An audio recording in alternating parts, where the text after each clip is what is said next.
সাঁতারে আলো ছড়াচ্ছে কুষ্টিয়ার আমলা ইউনিয়ন। 3 বেলা সবার খাবার জোটে না, নেই কোনো সুইমিং পুল কিংবা সাঁতারের জন্য ভালো পোশাক।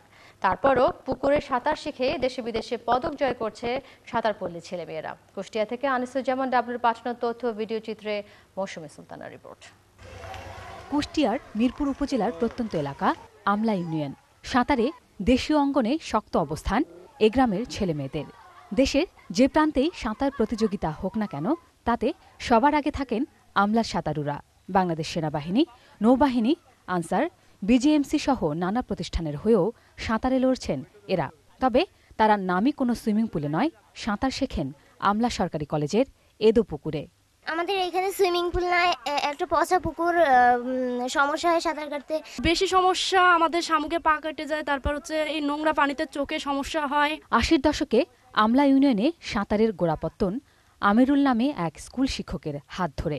এখান থেকে উঠে এসেছেন সাঁতারু রুবেল রানা, সবুরা, মমতাজ শিরিন ও লাভলির মতো জাতীয় সাঁতারুরা।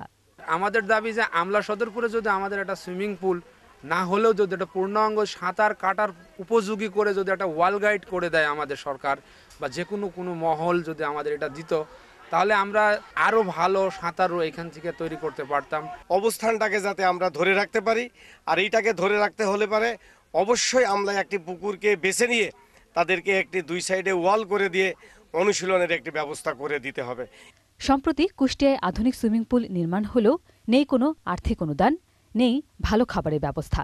হাজার কষ্ট হলেও এরা আসে, হয়তো অনেক সময় খাওয়া দাওয়া না করে স্কুল থেকে চলে আসে।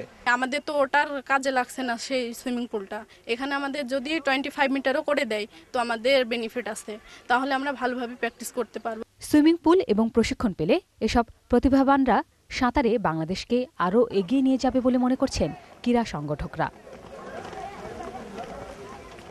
মৌসুমী সুলতানা, চ্যানেল আই।